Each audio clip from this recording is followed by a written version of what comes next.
Welcome to the Celebrating Women podcast, co-hosted by Mandee Montana and Ashley Fisher, a podcast that celebrates women, their issues, their thoughts, their lives, conversations that celebrate their gifts, their talents, their courage. It's the Celebrating Women podcast. Presented by Hand & Stone Massage and Facial Spa in Tyler, Texas. Hey, it's Mandee Montana, and everyone knows the importance of staying hydrated, right? I'm always telling you to drink your water. But did you know your skin needs that hydration too? Oh, yes. Chelsea Everett, the lead esthetician at Hand & Stone Massage and Facial Spa in Tyler, is here to talk a little bit about that today. So you do want to moisturize, of course, morning and night. I always tell my clients to apply your leave-on products by consistency. So thinnest to thickest, the only difference in that is your sunscreen is always going to be last. So you'll start with your toners, your corrective serums, then your hydrating serums, and then you'll go in with your moisturizer after that. I always recommend putting moisturizer on while your skin is a little damp, so that we can really make sure that we're pushing that water into the skin. The moisturizer will also absorb that water and push that back into the skin too. Chelsea, thank you so much. See how the skincare professionals can help you look and feel your best at Hand & Stone in Tyler today. Stop by and make your appointment in the Cumberland Shopping Center or online at handandstonetyler.com. Welcome back to the Celebrating Women podcast. I'm Mandee Montana. With Rev Carn. That's right. So as Ashley is pursuing Lipedema Mamas a little bit more, we are sort of rotating co-hosts here at Celebrating Women, and I'm so thrilled to have Rev Carn, Kimberly, here with me.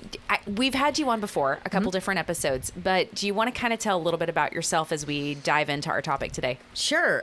So other than being a pastor, which is I love and I do that, I am a person, and a lot of people don't understand that. And so I love hanging out with friends. I'm a big foodie. I love to travel. I do CrossFit. Have to put that in there. And then I have a dog named Summit who I love. And so I just pretty much, try to do whatever I can to live this life that I've been blessed to give. You love music? I do love music. I absolutely love music. And if you were to listen to my liked song playlist on Spotify, you would probably wonder if I was a bipolar schizophrenic or something like that, because I love all types of genres of music. It just depends on my mood and how I'm feeling that day. So everything from Ed Sheeran to Snoop Dogg. So there you go. Well, I can relate. Yeah, absolutely. Absolutely. Absolutely. So we recently traveled together to the big city of Fort Worth, Texas to see Justin Timberlake in concert. We did. And we planned this back in like January before we were even really like good friends.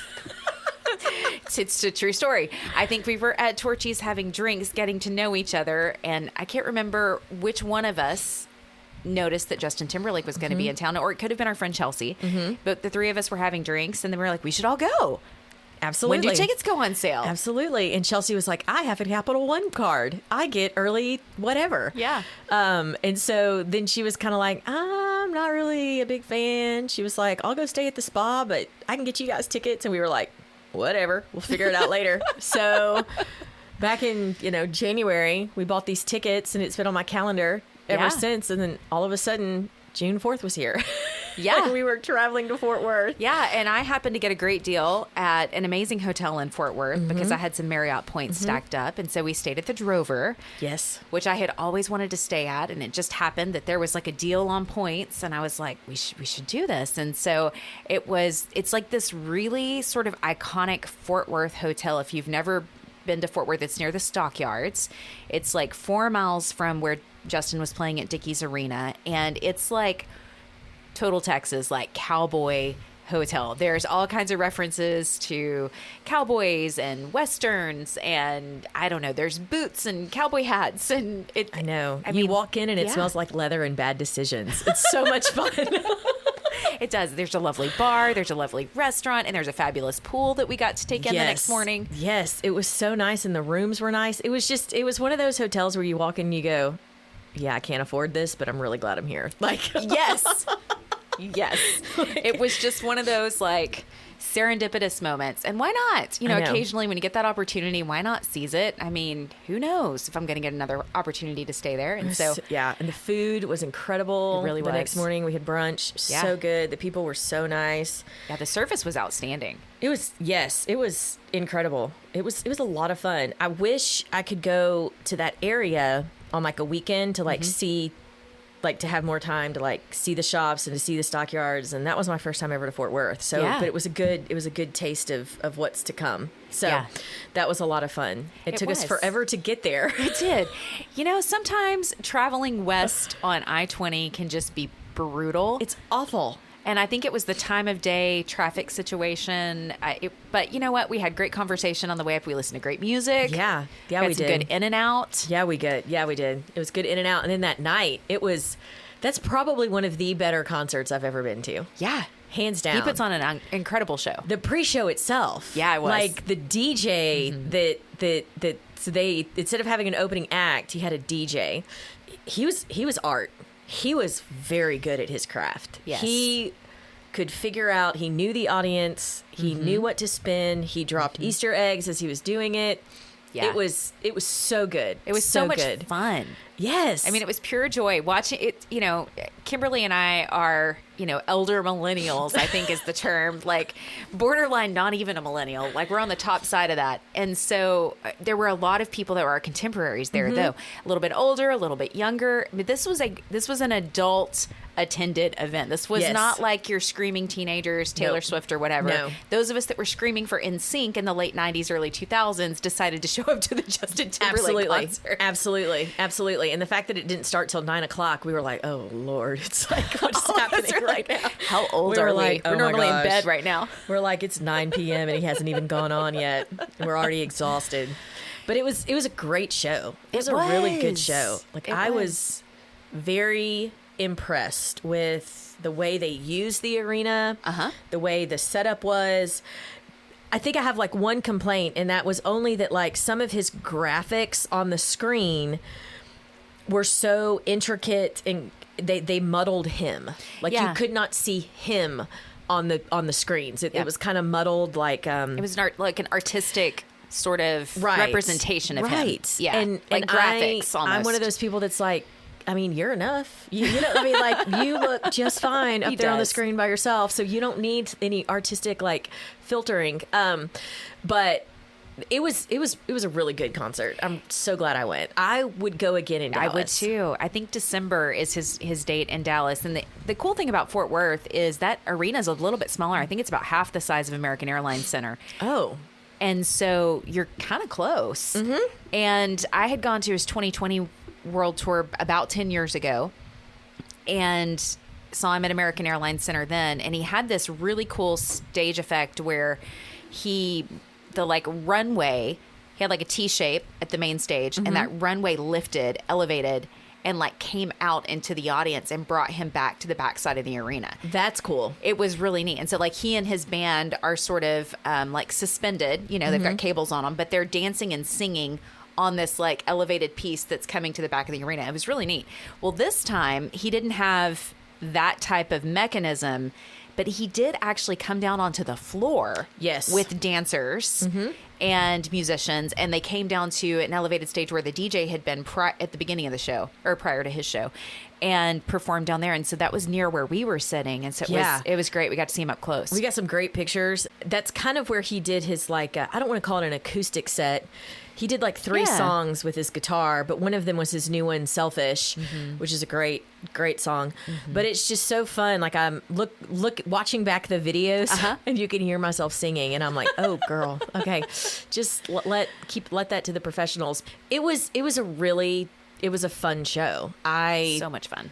It was like a great big party, and it really was. It was a huge party, and it was a bunch of people who were just having fun. Like the women around us were just, I mean, we have no kids. We've had a little bit of alcohol. Let's go. Right. I mean, it was a lot of fun. And so, yeah, I would definitely go back. The coolest though, so the whole time, so Mandee has a background in like concerts and stuff like that, and like radio and everything. And at the very beginning, there was this piece of his like backdrop that like would come out, and it was it kind of sort of reminded me of in the Olympics a few years ago. There was like the water. It looked like it was a big square and it looked like it had water in it. It reminded me of that. It would like come out and it was like 3D and it would come out and it would like spin a big around. video, not cube, but it's like a rectangle, like a big box. Yes, like a big box with like video screens all over it. And Mandee said, I bet he's going to get on that by the end of the show. And I was like, you think? And so he's doing it and it's moving and it has all these videos on it and stuff like that. And I'm like, I don't know. He comes out and he does his set up front and then he closes with one of his songs or something like that. And then I was like, wait a second, he didn't do like mirrors, which is one of his biggest things. And I was like, okay, so obviously he's going to have an encore because it's Justin Timberlake. So if we stay in here long enough and scream, like he'll come back on stage. And a second time in the concert, Mandee was like, I bet he gets on that. And I was like, eh. And so, but sure enough, it goes dark, the lights come back on, and he is on that box, and it is like rotating out like amongst the crowd, and he's like hooked in, and I was like, you were right. You were totally right. And he sings Mirrors, and it was so good. It was just a great way to end the show. It was fun. I mean, I don't know that I could have. Obviously, he's done this many times, and he trusts his road crew, and I'm sure they've gone through every single scenario. But that box was moving. Oh, it was tilted at tilted at like a 45-degrey angle. And then it tilted down at a 45-degree angle. And he's just like hanging off the end of it, like leading it, holding the microphone. Like he doesn't even have like a Britney Spears microphone. He's got like a headpiece. He's holding a microphone. And I was like, dude, like talk about that. That takes a lot of talent to be able to do that. And so, and then he had danced the whole time. And it was a really good show. I'm glad I went. Thank you for going with me. That was a lot of fun. Oh, my pleasure. I love it. I thought it was so fun. And here in the studio, we've mentioned this before, but we actually have NSYNC posters up. I know. We've been fans for a lot of years. We were It's true. excited when the A Better Place debuted back in the fall. Ashley and I did an episode on like our excitement around that, of having the first NSYNC song in like 20 years. And I mean, there's been rumors of a tour. And I read recently, I'll have to look up the article to verify. So this is just, this could be a little bit of gossip. But I read that they are actually tour shopping with different like tour companies to book it, because they're going to have, I mean, can you imagine the amount of millennials that are going to show up for this, and probably be bringing some of their children with them, I would imagine. I mean, this would be a massive tour. It reminds me a little bit of like when Garth Brooks decided he was going to tour again. Yep. And he like smashed all kinds of records and sold out like 8 nights in New York and Dallas. I mean, he was doing 2 shows a night in Dallas at AAC. I'm sure it was similar in Nashville when you were there. Yeah. I mean, it was wild. Well, yeah, it was kind of like, and I wonder if they would do multiple shows, like if they would do 2 nights in a row or something like that. I feel, especially if they got somebody to go on tour with them. Yeah. Depending on who they got to go on tour with them. Wouldn't it be wild if they could convince Backstreet? I don't know. They've been doing a lot of stuff together on Instagram. Like Chris Kirkpatrick and AJ McLean have been doing a lot of stuff, and Joey Fatone. And I think it's possible. I think it's possible. Now, I'm going to say something a little provocative. Okay. I think he could, because I think he really appreciates and knows that those 4 guys got him to where he is today. Mm-hmm. The Justin factor. Like, he is more of a celebrity than the other 4 are. Like, the other 4 have all been on, like, Dancing with the Stars, right? Yeah. Justin's like, I don't need that. But, like, I don't know. That could be a dynamic. And I hope that it's not. Because, like, none of the Backstreet Boys have really gone out on their own and made a bunch of money. Justin just filled Dickies Arena. Yeah. I mean, so I just wonder what that dynamic would look like. I would hope it would be okay. I like to think that he's a person that's like, yeah, I could go back out on tour with the guys. That would be a lot of fun. The interviews that I've seen, there seems to be a group text from what I've heard the guys talk about. So Lance Bass actually has a podcast about boy bands. Yes. Called Frosted Tips. Which is hysterical. It's hysterical. And it is hilarious. If you are a fan of boy bands, you should really listen to this podcast. He's so funny. It's so funny. His husband Michael is on it with him. Some of the first episodes, he actually had JC on. He's had AJ McLean on. He's had some of the guys from New Kids on the Block on. I mean, Joey came on and guest hosted with him for some of them. Like it's fun. If you followed these guys and you were watching like all the videos, the VHS tapes of like behind the music with the bands and TRL and all that. If you were obsessed like I was, this feels like that. And it's so nostalgic and fun. And they even go through and do like, sometimes they'll do a questionnaire of like what they were asked from Teen Magazine back in the day to see if the answers are still the same. Yes. It's hilarious. My favorite is when they're like, what kind of underwear do you wear? And he's like, you care. Like at the age of that I'm at now, I'm like, I don't really care. But back then I was like, oh my God, he's a boxer brief guy. Right. Like it was like it made him like, anyway, it was so funny. Yeah. His favorite color is blue. So is mine, even though it's not. Like, I mean, it's just so funny how, but these people have like real lives and they have kids and it's so funny. And what's funny is when you talk to them, they're like, yeah, my kids hate my music. They're like, they can't stand it. They're like, Dad. They're like, right. I can't hear I Want It That Way one more time. And I'm like, play it every day. But it's so fun because it humanizes them, right? It makes them so relatable where, you know, when we were teens and they were touring, they were like on this whole other level. They're like in the atmosphere. Like you can't get close to them. You can't reach them. And it was before the days of like, what am I trying to think of? TMZ. It was before those days where like before Reddit, before Page 6. You didn't really know about what was actually happening behind the scenes and on the band bus and with the girls or you not with the girls. All your news from like Teen Magazine and Carson Daly on TRL. Carson Daly was like he knew everything. And every day at 2:30 p.m. I was watching MTV, watching TRL, and it was like, this is like, some days I think, wow, what if my life was that simple again? Like, and I thought my life was so hard. I had so many hard things. Anyway, but we all did. And the world revolved completely around us and as teens. I mean, that's true. The life of a teenager. But it's true. It was such a fun weekend with you because we not only got to have that fun experience with music, but then driving home, we opened up a conversation that it made the drive like go like that. Like I felt like it was a 5-minute drive. We didn't even have to stop.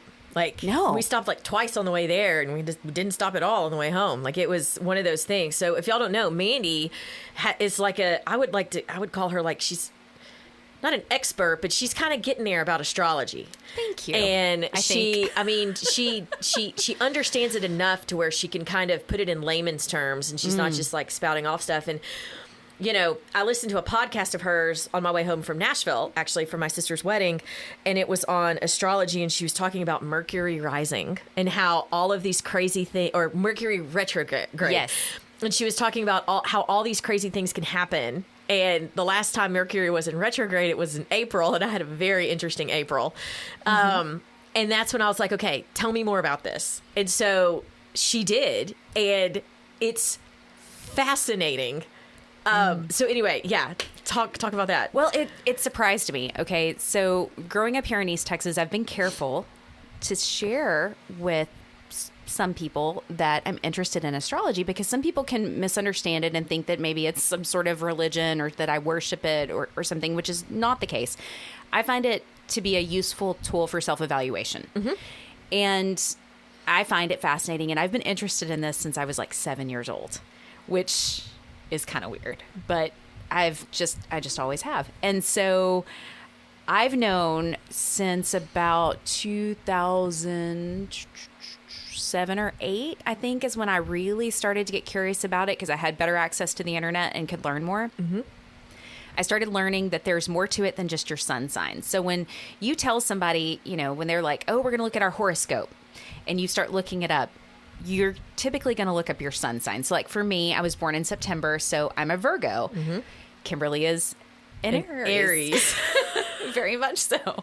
I'm kind of an odd Virgo, so I don't necessarily come across as a Virgo when you first meet me. And what I learned about astrology back at this time when I was first digging into it is that it's really multifaceted. There's a whole lot more happening than just where the sun was when you were born. So you look at the placement of the sun, where it was actually at the time of your birth, where the moon was, where the various planets were, and they can be in various astrological signs, and they can be in various houses. And I'm not going to break down all of the details of all of this for you guys because I'm not quite an expert. I've taken a course on it, And like I said, I've been interested in reading about it for years, but Kimberly starts asking me questions and I was like, well, we can look it up. Like I can pull up your chart on this website for free.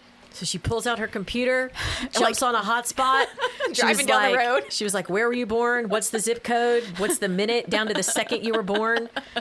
And she plugs it all in and it produces this report. And I'm sitting there trying to like keep it all straight. But as she is reading these things, y'all, it was like, it was like somebody who had known me forever. And I was just like, oh my God, that's so true. Oh my gosh. And Mandee's hasn't even really known me a year. We have not known. I think we met each other fall at Junior League? October, I think. Yeah, I think that's right. Junior League meeting. And Mandee's like, yep, that's you. Yep, that's you. And I was just like, oh my gosh. Like it is scarily true. Yes. In a good way. Yeah. And the interesting thing is, so when you start reading about your sun sign, like I would say Kimberly is definitely like, she definitely comes across as an Aries once you get to know her. But when you first meet her, like when I first met you at that Junior League meeting, I didn't immediately go, oh, she's fiery. Because you were pretty subtle the way you introduced yourself. And she actually saw me putting a trim sticks in my water is what was happening, or maybe a vodka soda. I mean, actually, whichever. If I'm being honest. Yeah, it's probably so. Sometimes we need to have a drink at Junior League meetings. It's totally fine. So she's like, what is that? And so we started this conversation. I was like, well, who are you? What are you about? And you know, it was very like relaxed. Mm-hmm. And, you know, she didn't come on strong at all. And I was like, oh, you're interesting. I'm kind of curious about you. I want to get to know you better as a friend. And then she started asking me questions and she learned how to podcast. And then I learned she was a pastor. And I was like, okay, so we both live kind of this weird public private life. And we probably have some things in common. We both appreciate service and giving back to our community. We should be friends. Yeah. Like immediately I was like, we should be friends. But I didn't immediately know until we got to know each other later. I was like, oh, she's got a really strong personality. And I mean that as a huge compliment. Like, thank you. You are who you, like, you're very comfortable in your own skin. Yeah. You're confident. You are humble, but you know who you are, you know, and you know what you're about, and you're kind to others, you're giving to others. And so whenever I just giggled the whole time I'm reading these descriptions of where the planets are placed in her chart, because I'm like, yeah, this is evident when you know you, like this is very apparent. And so it's fun for people, especially. It was fun with Kimberly, but it's really fun when people are quiet and you don't know them as well, to kind of dig into their chart and read a little bit more, because with each placement of a planet in a sign, there is a high expression, meaning there are positive aspects of it. And then there's a low expression, meaning there are challenging aspects of it. So there's good and bad in all, right? I can't say that Aries is a good or bad sign. It's not. It's a sign. And there are qualities that you exhibit that could be challenging sometimes in relationships or with other people. And there are really awesome qualities that are like, oh yeah, this is why Kimberly is a badass. And it's the same with all of it. It's the same with Virgo. Like I can be critical and not aware of it at all. And it's created challenges in my life for me because I lacked that awareness. But using astrology as a tool for self-awareness, it does allow you to go, oh, I can now see that about myself.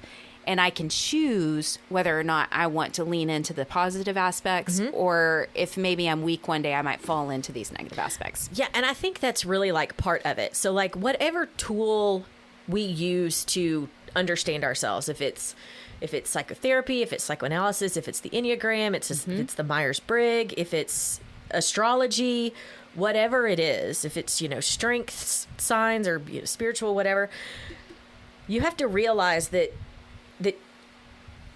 I don't think you can use it as a crutch to get away with bad behavior.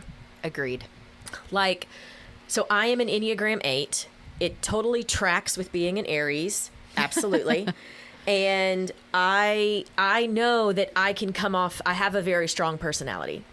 I can be a lot for some people, which is why I have learned, especially in my profession, like to kind of couch myself a little bit until people really do get to know me and I know it's a safe place to be who I am.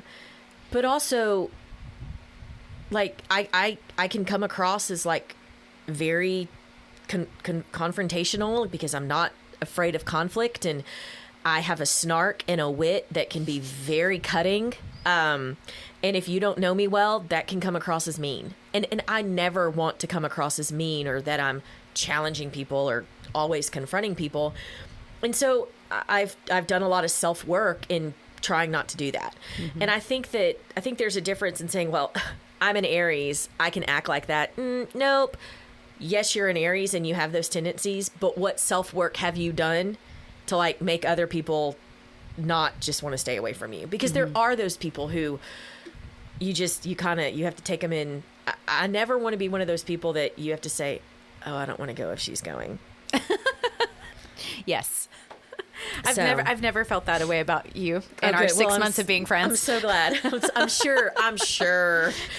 sure there are people who say, yeah, Kimberly's a little much and she's too much for me. And that's okay. I can be too much for you.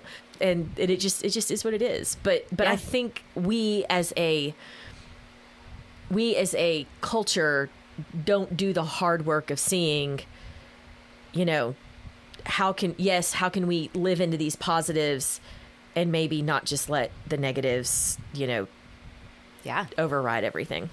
So when I first started learning about my chart, I sort of had an awareness of people's sun signs pretty easily, just because I'd been paying attention for so long. Mm-hmm. Knowing that I was a Virgo, I knew that like I get along really well with other earth signs and other water signs. But I didn't really understand that there are some traits about Virgo that I lean into, but then there are these other pieces of me that I'm like, that's not very Virgo. And so I started digging a little bit deeper, and there's really 3 main components to your chart. There's a lot, but like if you're just a basic understanding, surface level, there's your sun sign, which is what you probably know, your moon sign, and your rising sign. So your sun sign is like your overall personality, like it kind of a total encompass of who you are, like kind of like your ego. And then your moon sign is more like the id or your shadow side, your internal world. And then your rising sign is like a mask that you put on. It's that initial first impression that you make, a persona, if you will, to like perfect strangers. So for me, I have Virgo as kind of my personality or my sun sign. I have a Scorpio moon, which is really interesting. And then I have a Sagittarius rising. So Sagittarius is like the adventurer and the person that loves to travel and that's like always up for a good time, wants to go explore and play, and is a lot of fun. And it has some other challenging aspects too. But like the Scorpio moon thing really helped me understand some darker aspects of myself that I didn't understand before. I have a tendency, and I've shared a little bit about this on the podcast. I have a tendency to have some deeper mental health issues where I really struggle with how I feel, how I internalize things. I can take a compliment and twist it and make it not a compliment internally. I can misunderstand and misinterpret things and be hard on myself. And I think that has a lot to do with the fact that I have this Scorpio moon. And if I were to go deeper into the placements of where they are in the houses, that affects it too. But I really have to actively seek positivity in my life. And I have to actively seek people who are positive in my life, because if I don't, I can go dark and in a way that is kind of self-destructive. But knowing that, having this tool of self-awareness and having read about, my personality enough to go, oh yeah, that I feel that makes sense for me. I can lean a different direction with it. I can take this and I can do something good with it. I can have empathy for others who feel this way, and I can choose to lean into other aspects of my chart that are more positive and seek out positivity. Absolutely.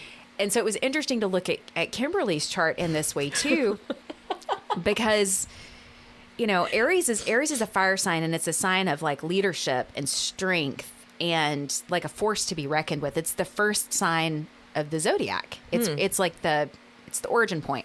Oh, I didn't know that. You didn't know that? No, I just assumed it started with January. Nope. It starts with Aries. Hey, you are the first.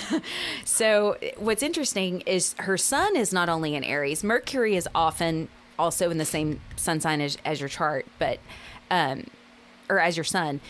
But Mars is also in Aries, and Mars is the ruling planet of that sign. And so for Kimberly, that just means that it's all amplified. Like all of those attributes of Aries and of Mars, the ruling planet, all of those aspects of leadership and the ability to lean into conflict in a positive way and to seek and pursue and have purpose, like all of those things, like it's very evident in you when you know you, but it's also very evident in your chart. Oh, yeah. And so when I saw it, I was like, well, this makes sense. Yeah. You know? I think the funny part is like so as she's going through and reading the different things, she was like, so my sun sign is Aries.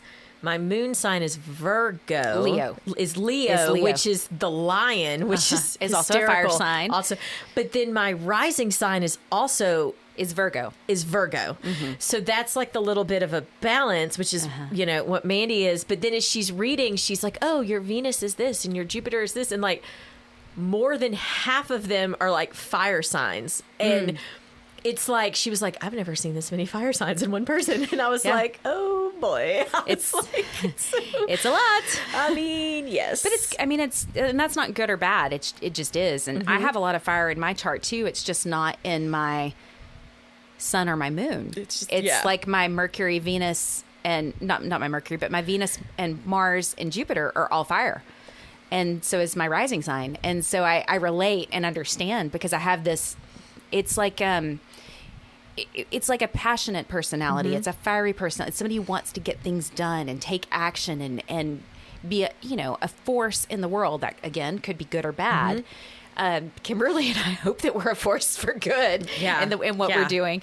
But it's interesting. And so if you want to look up your chart, you can. There's a website called astro.com. You need to know the date and time that you were born and the city that you were born in. And that's kind of how you look at it. There are free reports that are sort of vague a little bit. You'll learn a little bit. And then there are some reports that you can pay for if you really want to do a deep dive into it, which I've done. And I really have appreciated and learned a lot from that. So if that's something that you see value in, I would suggest you do it. If not, if this is something you're just curious about, keep Googling it because a lot of people write about this and it's becoming more and more common and more people are open to it and less scared of it. So there's lots of blogs, there's lots of astrologers you can follow on Facebook or Instagram. I follow a few of them and I mostly find it entertaining. It's so funny to me that there are people who, because I do work in the church. I am a Christian. I, am not apologetic about that at all.